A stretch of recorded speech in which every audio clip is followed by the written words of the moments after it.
Good day, ladies and gentlemen, and welcome to the Integrated Science and Environment and Integrated Research Plan conference call. My name is Teresa, and I'll be your coordinator for today. At this time, all participants are in listen-only mode. We will be facilitating a question-and-answer session towards the end of this call.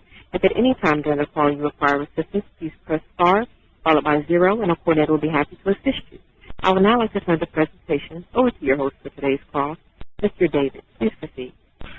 Thank you very much. I'd like to welcome everybody to the inaugural session of CUAHSI's Fall Cyberseminar series. Today we have Dr. Scott Collins from the University of New Mexico, who will be talking with us about programs at the Long-Term Ecological Research Program. Just some reminders before we get started with the main presentation. If you have a problem with technology, please send a chat message to host. We can try to work on that, and also we would certainly, any general comments, feedback, or suggestions, criticisms can be sent to commanager@CUAHSI.org. By the middle of next week, we will have this presentation available online at the CUAHSI website, which is down at the bottom of the screen there, CUAHSI.org, current.html.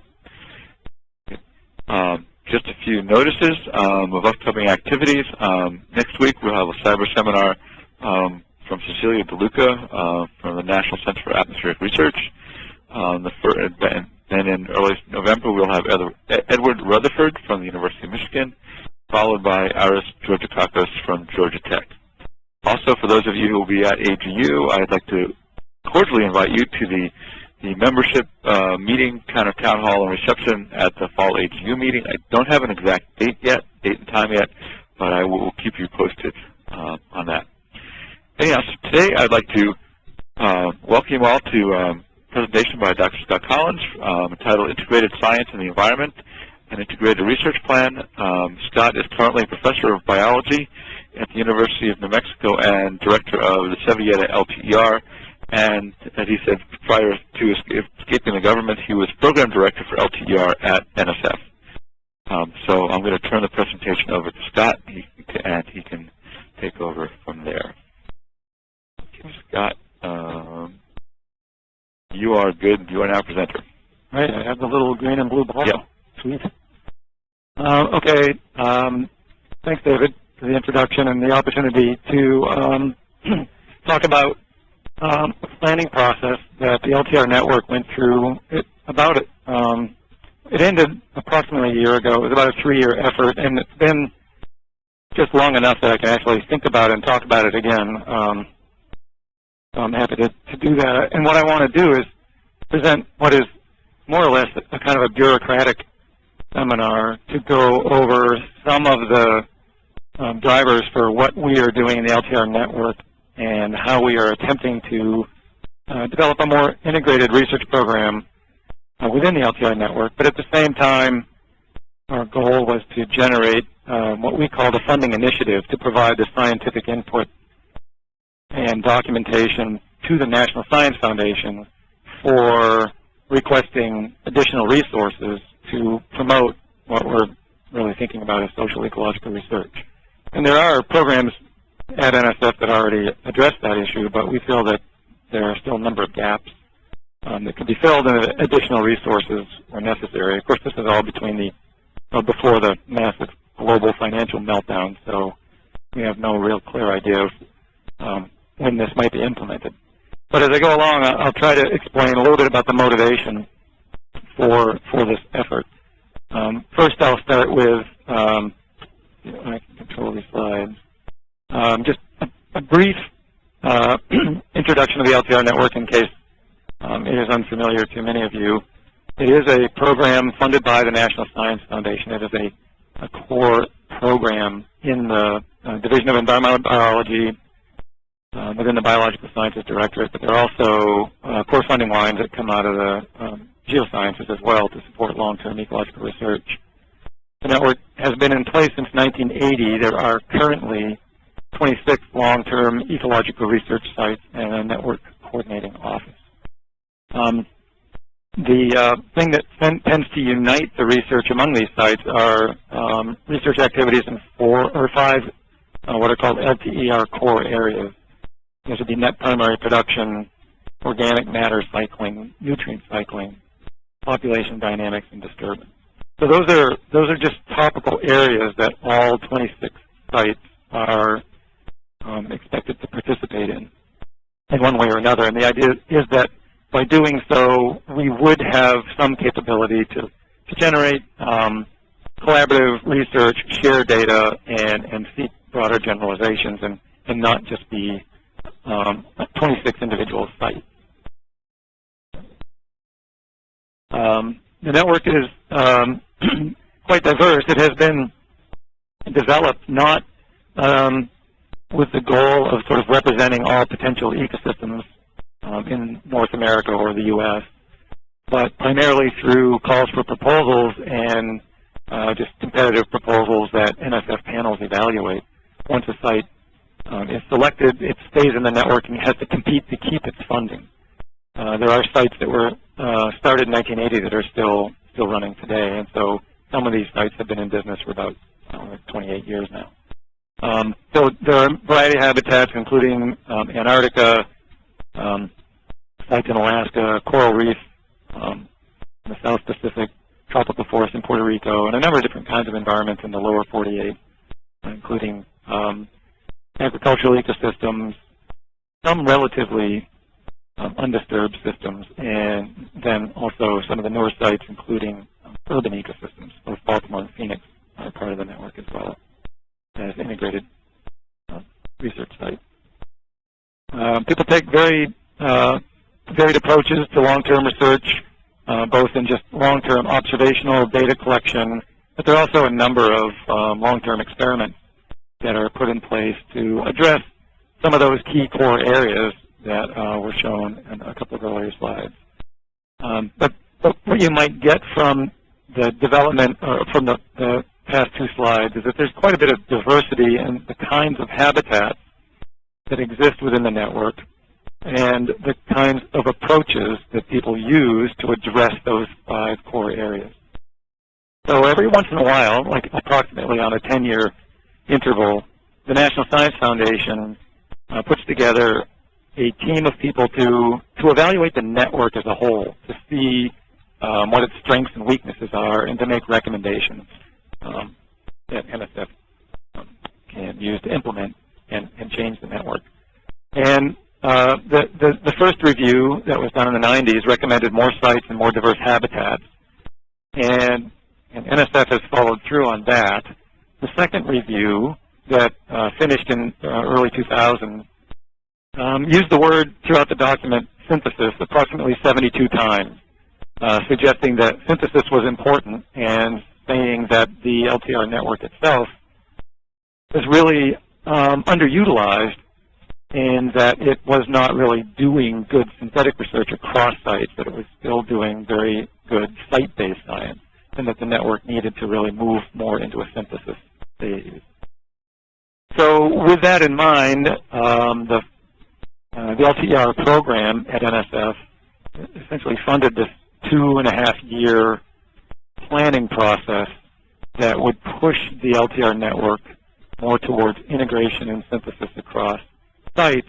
But at the same time, the goal for the program was to increase the disciplinary breadth of activities at existing sites and to develop stronger partnerships with other research networks. And so, we came up with this plan, and there were 3 objectives listed here, one of which is to develop really multi-site, collaborative, and integrated research that builds synthesis into it from the start by doing things through a similar research framework and similar methods and similar data collection, and getting away from the history of sort of site-based idiosyncrasies and addressing some of the core areas. We also wanted to build right into that research and training opportunities for both graduate and undergraduate students. In order to pull this off, there is a governance structure for LTER, just like there is for CAUHSI. And we realized that the current governance structure at the time would not facilitate this new synthesis. And so we came up with a new governance structure that has been implemented and seems to be functioning. And then, like all of these NSF initiatives, education and training and outreach really are emphasized more and more, and so we had a significant group of people working on how to develop good education, and training, and outreach activities as part of this effort. So we had to start, first of all, not new and reinvent the network. The idea was not to undo what we're doing already, but to build on the existing strengths of LTER. And some of those strengths are particularly focused of research on climate variability and climate change, or at least the impacts of climate variability and climate change on ecosystems, on biotic systems.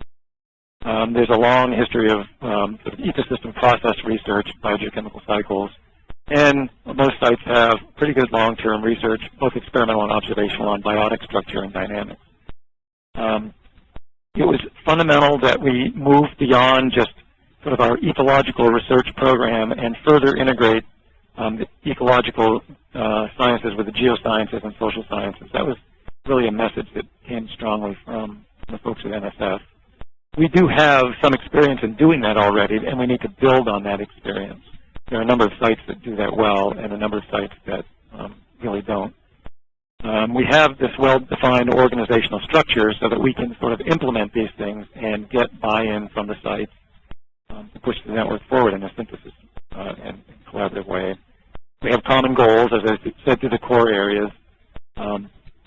We have a pretty decent cyber infrastructure and information management network set up, and good agreement among the network about what we should do and how we should organize and disseminate our data. We have a long record of grad and undergrad education programs. And then there, from the standpoint of beginning this more comprehensive outreach, all LTR sites have a schoolyard LTR program that is funded through the Division of Environmental Biology at NSF to make sure that we have education and outreach programs that are at least relevant to the various sites in there. So we want to build on those strengths. Okay.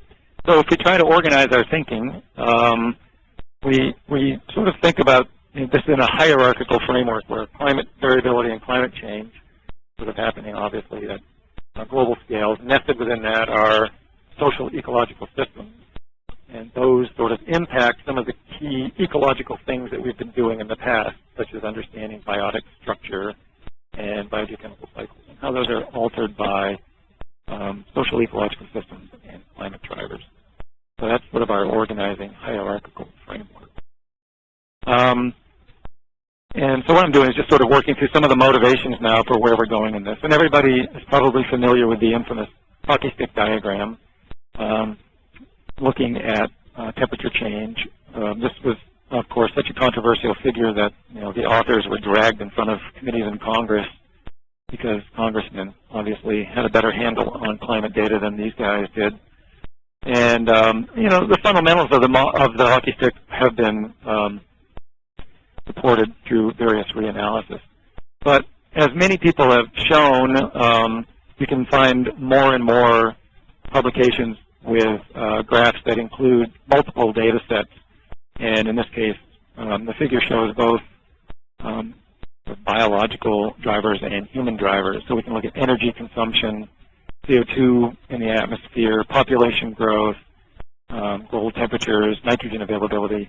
And they all sort of have this period of stasis from the mid-1800s to the mid-1900s. And all of they're going up a little bit. But then there is this sort of breakpoint or threshold around 1950 for all of these variables where they are combining to create a very high rate of change, global change. And from our standpoint, a lot of ecological theory was developed sort of independent of geosciences and independent of social sciences during a time of relative stability, at least compared relative to what we're seeing today. And that under this current rate of change, we really need some new thinking and some new theories that are going to integrate social ecological systems and account for this rate of change. And so we couched some of these things into two key drivers or organizing drivers, just to categorize them. And of course, there's never clean distinctions. But what we're viewing really are just two main drivers, like press factors and pulse factors. So presses are pretty obvious. They're sort of continuously changing factors like atmospheric nitrogen deposition or elevated CO2 in the atmosphere, and they're sort of pressing on ecosystems. But at the same time, they're pressing harder and harder as well. So they're pushing and pushing slightly harder as they increase. And then we want to also think about how those sort of can be contrasted with pulse factors. So we can think about extreme climatic events, fires, as sort of short-term but very distinct impacts on ecosystems. And so we have these two press and pulse drivers, and we can relate them not only to biological ecosystem drivers, but we can also think about social sciences drivers that fit in the press and pulse categories as well. So then if we look at how systems vary then, because we have a network of sites, it gives us an opportunity to look at press drivers and pulse drivers within our systems and to make certain predictions about how those systems will change over time. But we can also then compare across systems and see why some systems change rapidly and some are resistant, and look at it from a more the context of a gradient of sites. And not only do we want to think about presses, such as nitrogen deposition, leading to, at first, an organismal response within a community, and then shifting in community abundances, and then both gain and loss of species leading to significant ecosystem kinds of change. But that sort of press dynamic that's taking place out there is interacting with new rates of pulse dynamics. Fires, more commonly in systems that were burned rarely in the past, or lack of fires that were both altering pulse dynamics, the frequency, intensity of pulses, and those are interacting with presses to drive ecosystem change. Most of the presses and pulses we're talking about are essentially human-generated, so they are a function of human activity. So if we look at it on a global scale, there are a number of what are referred to as tipping points that suggest that a lot of the responses that we will see in these biophysical systems are really threshold responses, which were sort of reflected in that little step function in that previous figure there. And this particular map was generated to show some of the key tipping points that are likely to occur as climate change continues. And so they're fairly dramatic, and the idea is that, again, these will have significant ecological and environmental impacts, but they will also have massive social impacts as well. So we need to start thinking about those impacts in an integrated way, both at a global scale, but also at a local scale. And I've often sort of made fun of this figure a little bit. I think it's a compelling figure in one sense, but the fact that North America seems to have no real tipping points seems like a bit of an understatement. And so it's possible to make up your own set of potential tipping points, or ecosystem tipping points in North America. Again, with regard to how we in the LTER network, which is a united US-based network, could think about some of the issues that we need to deal with as sort of ecological challenges. So the Southwest is changing dramatically through shrub encroachment. That's the area where I work quite a bit now, and I'm more familiar with, and I've been quite sensitized to some of those issues. And we're seeing shrub encroachment as a function of land use change, land use legacies, and they're having, and that shrub encroachment is having interesting biological impacts, but also it appears that there may be some significant sort of energy balance effects of changing very nice light tan grasslands into semi-evergreen, medium green shrublands over time, and significant warming and regional climate feedback similar to what has been described for the change in albedo up in Alaska. So there are lots of interesting potential tipping points that will have significant impacts on social-ecological systems in North America. Right? And in addition to that, we can just take a straight look at some of the drivers of social-ecological systems out there and social drivers right now. There are dramatic changes in human population and human consumption that are taking place in North America, in the United States, in the world. But the key thing to recognize is that they're not uniformly distributed across the continent, which really sets up a nice potential for sort of a regression-based 26 dot analysis within the LTER network itself on how regional population change affects local ecosystems and how local ecosystems feed back to affect regional population change. And again, the Southwest, where we're seeing dramatic changes in ecosystems, that we also see huge changes in population growth, where the highest rates of population growth are occurring in states like Nevada and Arizona, where there's very little water to support that population growth. And so we can start to think about the key feedbacks of environment from both the ecological standpoint, the geophysical standpoint, the climate standpoint, and the population standpoint, and how that varies spatially across the country.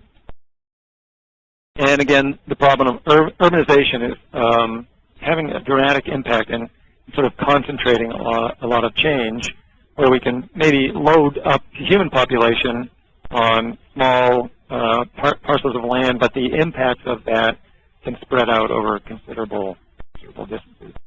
And the prediction, I believe, is that approximately 70% of the population of the globe will be in urban environments by around 2050. I think they've raised the estimate from 60% to about 70%. With regard to city size, if you look at megacities, those are cities with more than 10 million people, they're predicting that by 2015 there will be 60 cities on the planet that have a population greater than 10 million. So we're getting concentrated growth within urban environments. A lot of that can then lead to regional redistribution and urbanization. So we're starting to see how human population spread can have interesting and new impacts on regional environments, land use change, and fragmentation. So how do we want to think about this? Well, despite the fact that we're seeing urban growth, not all cities are doing well, and some cities are declining in their relative importance in population growth. So these are little blank clocked graphs from a paper published by Michael Batty in Nature in 2006, in which he was looking at trends in urban population growth. And so if you start at the 12 o'clock axis and move around clockwise, you can trace the relative importance of various urban environments and when they have changed in importance. So the very middle of the clock is the most important or the largest population, and way out on the outside of the clock, out near the outer ring, would be the least important urban environment. And these are the top 50 cities in the United States. So on the left, the figure, what you see are colored lines spiraling out from the center of the graph outwards. And these are cities that are essentially declining in population, some of which are even leaving not in the top 50 anymore. So cities, particularly in the Northeast, that have gone from being major population centers are spiraling out into less importance. And the cities on the right, in the right-hand figure, are becoming far more important, and their growth is very rapid. The yellow line shows the change in the importance of Phoenix, which in 1950 wasn't in the top 50 and is now spiraling right to the center very rapidly. So you can see these unequal changes in distribution, so some urban environments are more important than others, or in population growth rate, rather. And then exurbanization, again, not distributed uniformly spatially, setting up interesting potential gradients for integration of social ecological factors in landscape scale research. So that's the background that we were coming from, and then the argument is that we need to sort of lay out some scientific reasons for why we want to develop this more integrated program that's going to be important over the long term. It's going to involve multiple sites, and will really integrate geosciences, social sciences, and ecological sciences. So the LTER planning process started off as an award from NSF to become more synthetic. And so we thought about how we wanted to be more synthetic and to focus our efforts. And in the process of going over some of the things I was just talking about, we realized that this is an issue that is so much bigger than the LTER network that it's going to require a far greater effort than one network could even begin to accomplish. And we realized that when it comes to developing this research plan, that we could not, in good conscience, just try to develop a plan that was LTER-centric. And so we essentially split our effort into two major goals. One was, of course, the thing that we were originally funded to do, which was to come up with an integrated plan for the LTER network, because we do exist and we need to do that. But on a broader basis, we really wanted to develop this funding initiative that we felt the National Science Foundation could use. They could take this information coming voluntarily from a broadly based research community, put together in what we hope was a compelling document, given to them with the suggestion that they go to Congress to request a substantial amount of new money that would be distributed among a number of directorates to enhance research in sort of social-ecological research realm. So we were targeting that money primarily towards the Social and Behavioral and Economic Sciences Directorate, the Geosciences Directorate, and the Biological Sciences Directorate. And so that's the initiative. That's integrated science for society and the environment. And that the collaborative, multi-site, long-term, LTER-based work is merely a subset of that much broader need that we were proposing to NSF.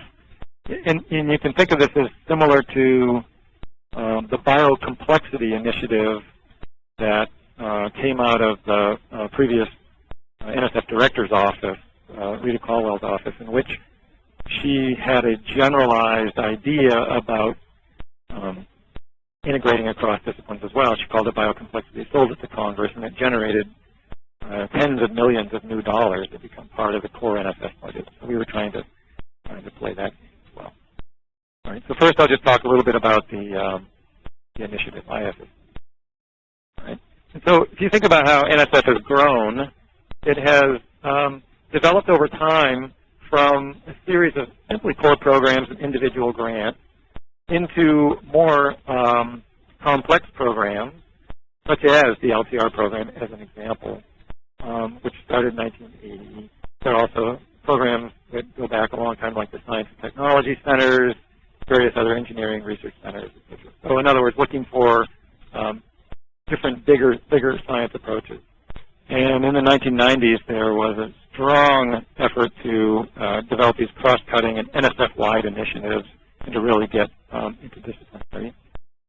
And so we're just suggesting that our plan sort of follows along on that, and trying to emphasize that there are long-term components to this, not just the LTER long-term component, but there could be other long-term research programs developed under this initiative as well. And we wanted to build on some important documents, such as the Sustainable Biosphere Initiative and the ESA Visions Report, the Ecological Society of America Visions Report, the documents coming out of the National Research Council, such as the Grand Challenges for the Environment, our planning process, and there was a report by the ACERE, and that's an important little acronym. That's the Advisory Committee for Environmental Research and Education. And that committee is an NSF-wide committee. It spans the directorate there and is designed to look at the portfolio of environmental research and education activities across NSF and to make them a little more integrated. And that is the group to which our initiative, Integrated Science for Society and the Environment, was eventually submitted. We submitted it via the LTER program and ACERE, building this into their recommendations for budget initiatives for NSF. So what the goals of IFSE are really to take the geosciences, LTER, and biosciences, environmental research, social sciences, and to build capacity for integration. This is all bureaucrat speak, but you need diagrams like this in these sort of initiative documents. There's tremendous interest across the directorates in the cyber infrastructure for integration. We are interested from a research standpoint of expanding temporal and spatial scales in a number of ways. And then we have our the idea about getting collaborative, multidisciplinary research funded both over the long term and enhancing existing short-term programs, such as a couple of natural human systems that exist there. And so we had a significant effort within the planning process to develop sort of a strategic plan for cyber infrastructure that would built upon, again, LTER site capacity and the network, but more importantly, that would start to greatly integrate our sort of information and cyber infrastructure management world with that of other developing networks, including Neon and CUAHSI. So there was lots of input from people outside of NSF working in some of these other networks in developing an idea for cyber infrastructure that would benefit all networks and provide those key linkages. So that's one of the outcomes of this ISSE, I think, and the planning process that is much, much bigger than just the LTR network itself. Another thing that is chugging right along is what's called eco-trends, our changing world. And the goal of the eco-trends volume, or atlas, is to essentially lay out, in print form initially, a whole lot of long-term data sets.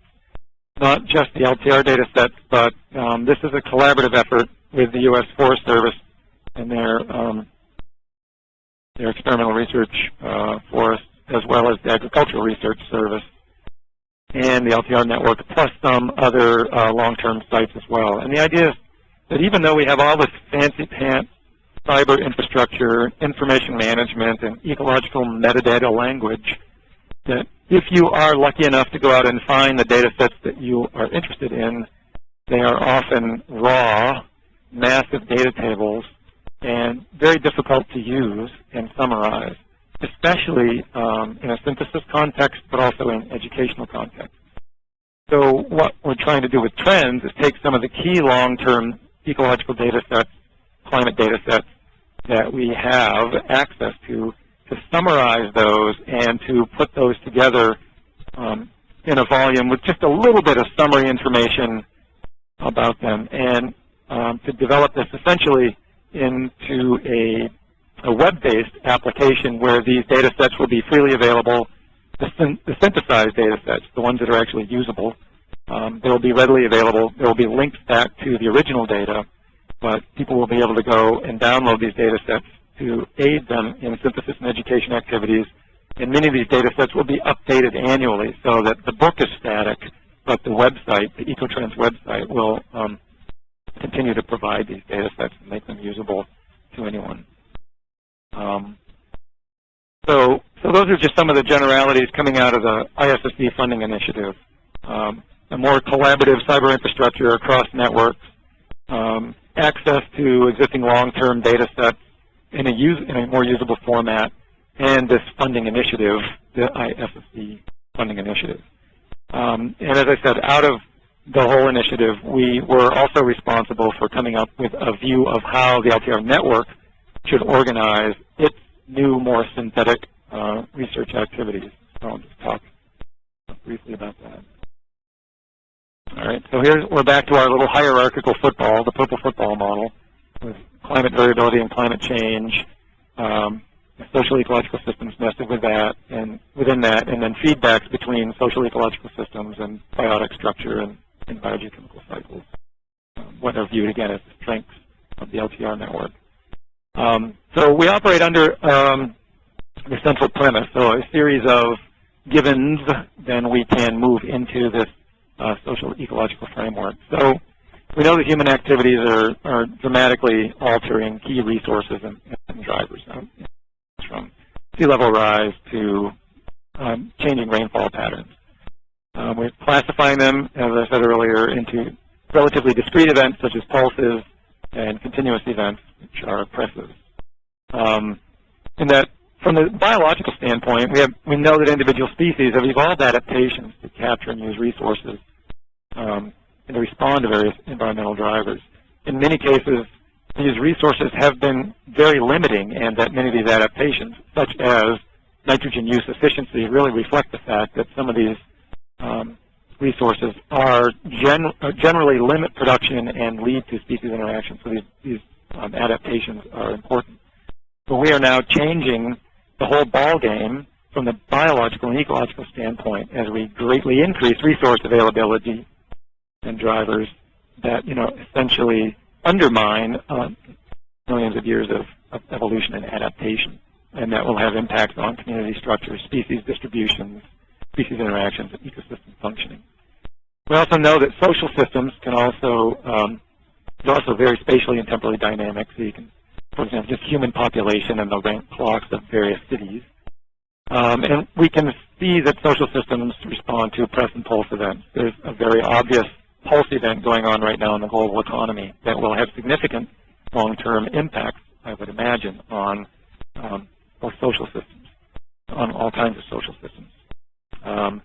So these system drivers include tax laws, regulations, preferences, behaviors, and all of those do have long-term implications for ecological processes.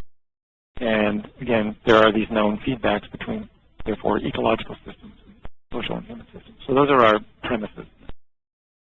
And now that people have been calling for greater social ecological research for some time, and they've all tried to justify it through either describing what the interactions are through box and arrow models, or how that might be carried out, or why it needs to be carried out, I guess, is one way to put it. And so what are key, components to social ecological research? Well, according to a nice paper in Annual Review of Ecology and Systematics by Stuart Pickett, who and his buddies from the Baltimore Ecosystem Studies LTER site, there are really three major hierarchical categories that we need to sort of integrate to do this kind of long-term research program. We need to deal with land cover and ecological hierarchies, the hydrological hierarchy, which I think is directly relevant to CUAHSI's goals, and the social-political hierarchy. We have to find ways to integrate these components. So then there are models to do that, and they come out, and I'll just show a couple as examples. And to me, these models have sort of important missions, but at the same time, they set up what I think is a less effective justification and dynamic. So this is a model published recently in the journal Ecology Society, the online journal. And it really looks to me like it's setting up a competitive framework between sort of human systems and natural systems. It's what I would think of as an us versus them approach, we being the natural systems lovers. And so we can see the mode in production and lifestyle, and that requires extraction, emissions, and land use. And natural systems are resource availability, biodegradation and capacity, ecosystem processes and productivity, and they're clashing. And therefore, we need to sort of generate this research dynamic to sort of deal with this kind of negative interaction. There are other models that are a little more positive in that they suggest ways in which we can get research information into the management process and become better players in dealing with these issues.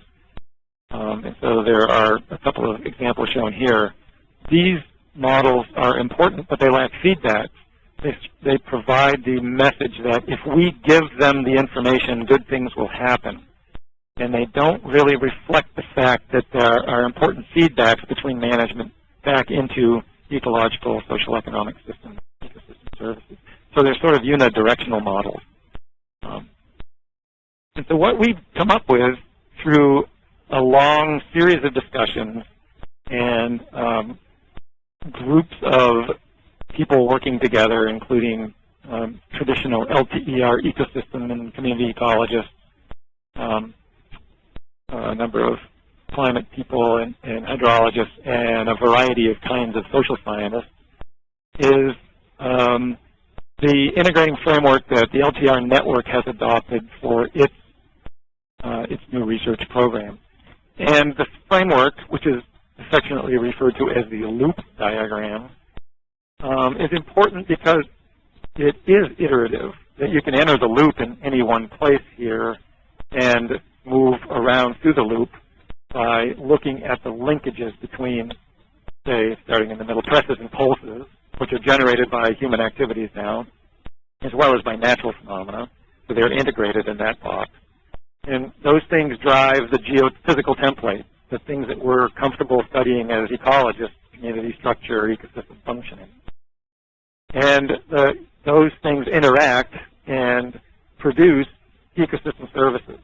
And that is to us the key linkage between sort of the biophysical environment and the social, cultural, temporal environment.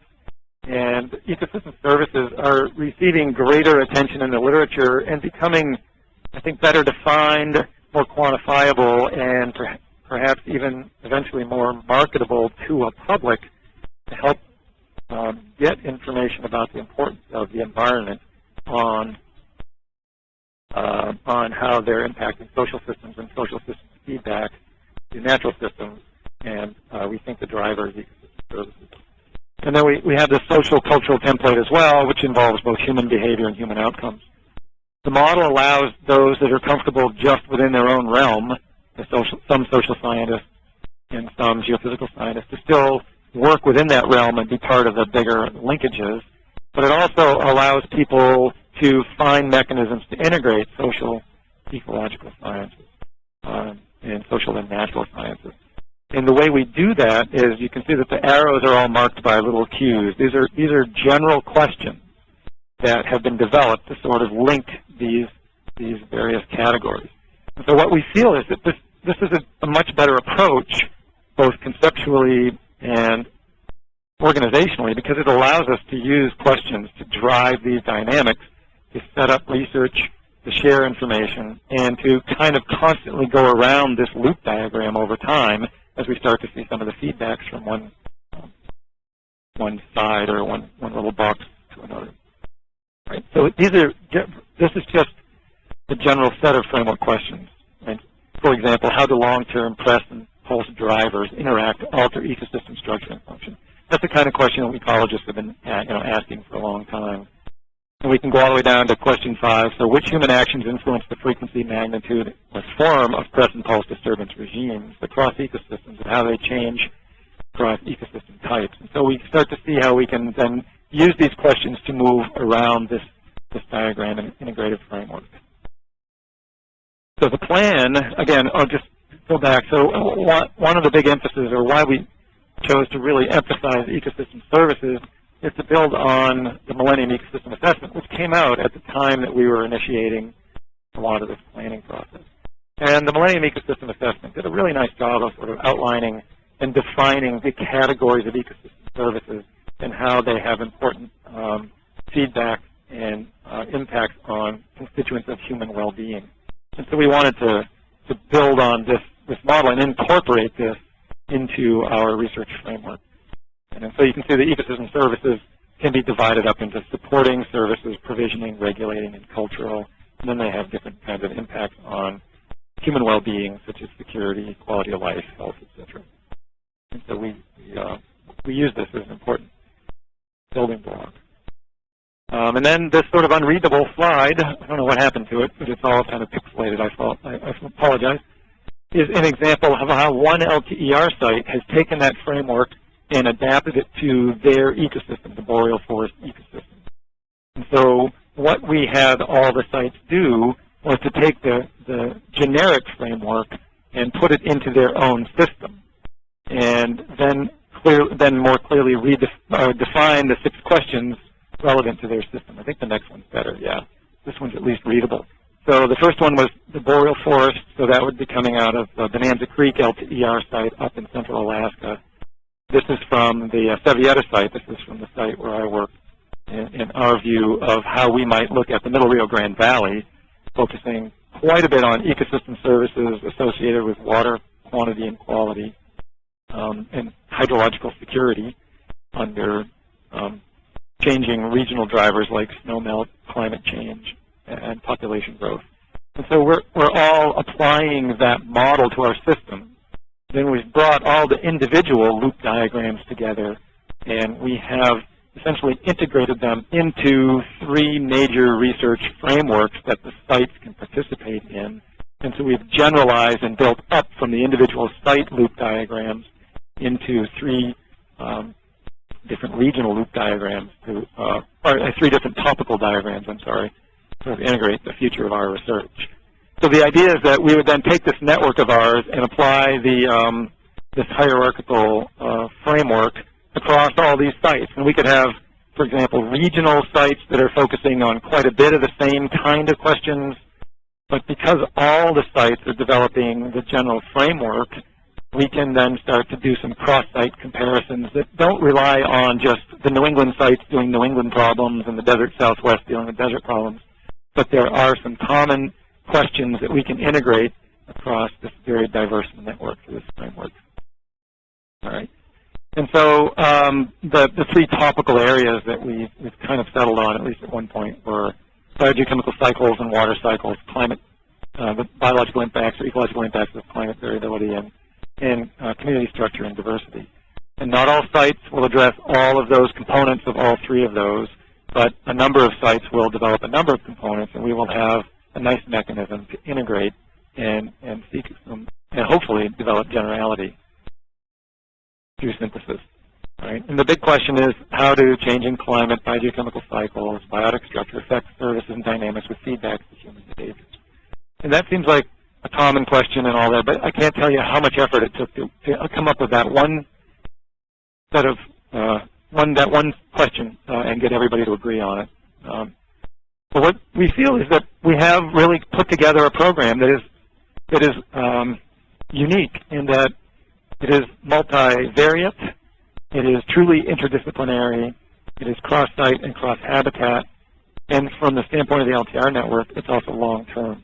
And we don't know of any such research networks in the U.S. There are some networks developing in Europe focusing a little bit less on the broader categories that we're talking with, but there is it's kind of a network like this developing around biodiversity as an issue in Europe, for example. So, am I done? I am. So I think those are all the slides I have. That's all the slides I can see. And so what I wanted to do is just sort of walk you through the planning process and to highlight two of the goals. One is the general funding initiative that would sort of provide additional resources for social-ecological research, and how that developed out of what was initially a very LTER-focused effort. Now, throughout the planning process, the planning has been developed with considerable input from people involved in CAUHSI. Mark Williams was a very big actor in this as an example. And so we are really trying to find ways that we can build a setup that allows us to do our ecological responsibilities through the DEB aspect of NSF, but also find mechanisms that we can better integrate across developing networks, including networks. I guess I'll stop there. I've been talking a long time. Okay. So this is David. Scott, thank you very much. Just want to remind folks that we are available to take questions. They can be submitted over the phone. Just grab the pointer back here. Ladies and gentlemen, if you wish to ask a question, please press star 1. Oh, star 1, excuse me. So star 1 to place a question with the operator. We can also take questions via the chat window, which I will be glad to read to Scott, and you can provide an answer over the phone. Are there any questions? Yes, sir. We have a question from the line of Mr. Larry Baker. Please proceed. Scott? Yep. Yeah. One question on the take notes on diagrams and such. I think of what you call the loop diagram. Things influencing human behavior. There's economics in there, but that works well for market goods. It doesn't work nearly as well for non-market goods because the values aren't transparent. And I just want to note, I mean, you probably know, we're working on this choice framework, psychological model, trying to relate underlying behavioral drivers to consumption, which of course means pollution impacts. But it's just really to point out there's a broader psychological framework. Not everything can be understood from through the lens of economics. I mean, think about many choices you make in a normal day aren't really made on the basis of economics. Right. That's an excellent point. And I will say that for a while, our social scientists participating in this were dominated by economists, and that over time we managed to expand the group and get input from sociologists and some geographers and anthropologists. So I think you probably are witnessing a reflection of perhaps a bit of a bias in the makeup of part of that committee as we went on, and we were still expanding, I think, and broadening the social sciences aspects and drivers in there. But you're absolutely right. I mean, it's not all going to be driven by economic models or by valuation approaches. If I could add just a little bit on more specifically, there's a framework that we're using in our studies, the theory of planned behavior, that looks at very specific underlying behavioral drivers, like social norms. And that's been used, there's a fair body of literature, and it's interesting because it's in environmental psychology literature, which I hadn't been familiar with. Kristen Nelson, colleague, has maybe become familiar with this. But there's really a body of literature. There's a good 20 or more papers related to everything from fire suppression to water conservation that are there, but really haven't been very actively used in the LTER and related types of networks. Yeah. No, and I think that, again, a number of sites. So one of the things we're developing in a regional social ecological context, regional meaning essentially sites in the southwest, but we reach up to the Mesic, or very wet grassland of Kanza compared to where we are here in the southwest Kanza up in Kansas. There's a land use change and project that also focuses on environmental justice. So I think there are subgroups that are looking at other aspects of drivers out there other than like pure economics.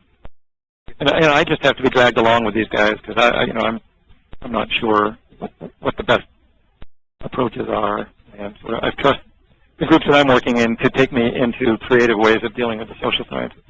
But I greatly appreciate your points there. We're going to be we'll be submitting an article to Frontiers in the next probably 2 months before Christmas on this idea. That's great. That might help. Get it into the ecological literature. Right. Well, I mean that's a good point, and so we wanted to get the loop diagram, just at the generic one and an example one into a journal, but we wanted to get it into a journal that we thought some social scientists might read. Oh, what did you choose? Well, we were going to shoot for Ambio. I mean, we don't really know where to send it. Frontiers is sort of the fallback for our ecologists. Well, Society and Natural Resources? Society and Natural Resources? Society and Natural Resources? That would be another good. You think? Yeah. So we're still looking to see. And we don't want to write a long thing. We just want to say we have this mechanism. We think it works. We also view it as a hypothesis for how social ecological systems might work. That it's testable as a model in and of itself. Or we may just get hammered.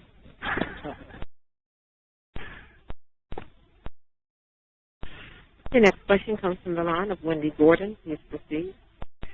Hi there. This is Wendy Gordon in Austin, Texas. I had a question, Scott. You mentioned this trends work, this atlas, and I was wondering what the deliverable date is on that. I got the impression it isn't yet published. Yeah, the book is not published. I think that the plan was to have it out before the end of 2008. I don't think we're going to come anywhere close to making that. But the idea is that this is going to be on a fast track, that it's going to be published as a government document. It's not going through a commercial publisher. That's the last I heard from our discussions.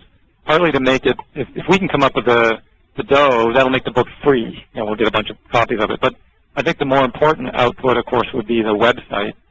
And that has some, right now, the website sort of exists, and it's still being populated with long-term data sets because we're putting them all in similar formats, making sure all the axes have the same ranges on them so that there's uniform and easily compared visuals online.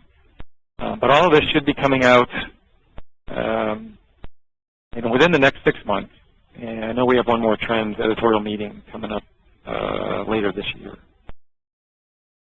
Okay, thanks. Yeah. At this time, there are no further questions in the queue. I'd like to turn the call back over to management for closing remarks. Okay, well, Scott, I just wanted to ask you a question. Given that hydrology is now involved for a while in this waters project where there's a planning for a large observatory network that is now expanded to look at hydrology, environmental engineering, and the social sciences, I wonder if you could take your experiences both within NSF and as a site director and share some words of wisdom to the hydrology community about development and organization of networks and getting folks to talk to one another and so forth. Yeah, I mean, one of the toughest, I know that, CUAHSI in particular has been working together and, for quite a while and has I think maybe worked out some of the bugs, but now being sort of grouped together with some of the other initiatives into waters means you have to suddenly broaden sort of your audience, so to speak. So when we were doing our process, it started off, it seemed to me, unfocused. And then, I just sort of said, okay, we're going to do these two things. And everybody agreed with me. I was, fortunate that no one questioned it. We would do a broad initiative and as well as the LTER goals, which we were funded to do. But then the challenge became making sure we got good people to represent diverse viewpoints. And again, not being able to know everybody, you have to have certain people that you trust to give you good advice, and you want to use a number of those people and often have them do the inviting. So if I were to invite a resource economist or a social scientist involved in environmental justice, they're not going to know who I am or what this is about. But if I can get somebody in that area who's already working with us to do the invitations and to sort of sell it for me, you can build your participant list pretty quickly that way. And then you just have to play hardball and simply say, no, all you ecologists, we are going to have a large group of social scientists talk. We aren't going to have just an ecology meeting at some point during this thing. That's not going to help us get integrated. It's not going to break down the language barriers and getting us used to different cultures. And so we struggled initially with some people just being frustrated because of the different approaches. Somebody has to just say, no, we're going to do it this way, and make it happen. And then be patient. Some of the meetings just seem to take us backwards, and you have to realize that you go through various stages of progress during these, and just let it play out. Stay focused on a goal. Make sure people have clear assignments, and that seemed to have worked for us. Okay. Are there any further questions, Clarissa? Yes, we do have a follow-up question from Larry Baker. Scott, it's interesting you mentioned that. We just did a book called The Water Environment of Cities, and it was that type of integrative effort.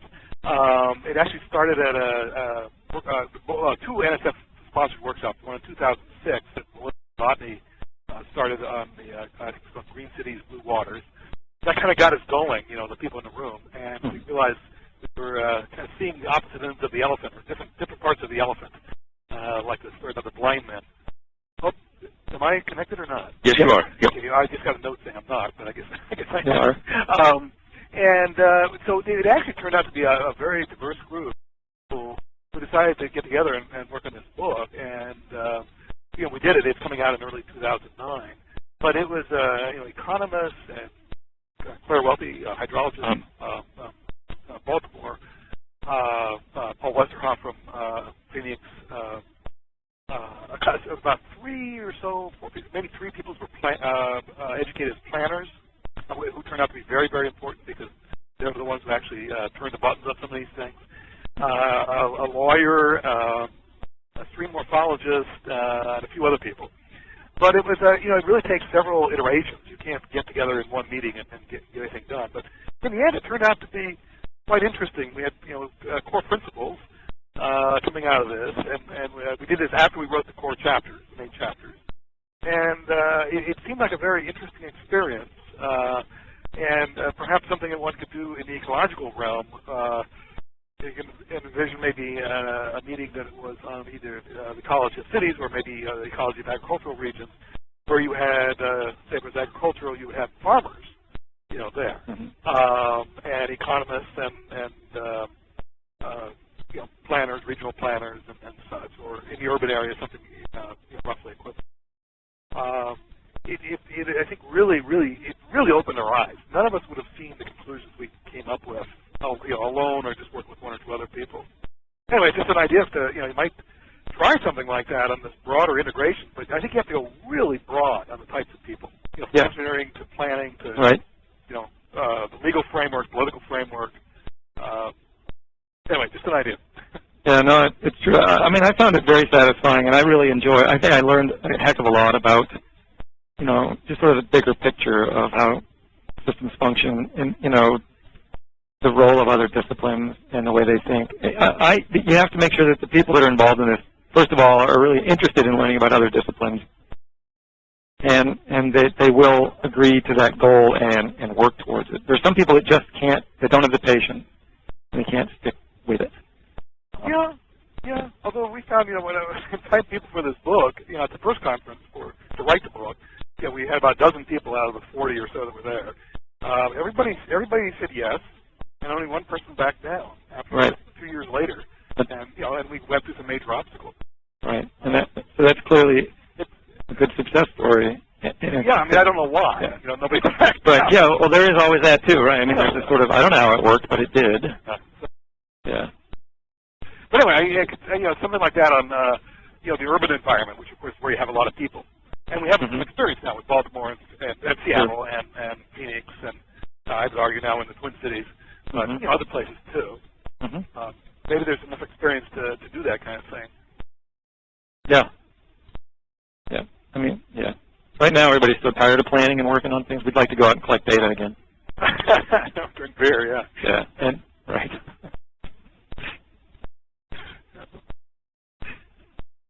Okay. At this time, there are no further questions in here. Okay, are there any questions out there that people want to use the chat window to type in? Okay, then, Scott, I want to appreciate you taking your time to get us up to date on the LTER planning process, and I appreciate your time and effort in getting things together for us. On behalf of CUAHSI and the hydrology community, I'd like to thank you for your time, and I think we're going to call it a day here. Just for those of you who are still online, just to remind you that next week is Cecilia DeLuca from the National Center for Atmospheric Research, and then in November it's Edward Rutherford and Aris Diogeochemical from Georgia Tech. So thank you all for tuning in and joining the meeting today, and I think we're going to call it a day. Thank you very much. Thanks, David. Thank you for your participation in today's conference. This concludes your presentation. You may now disconnect. Right. Are we? Yep. First, are we off?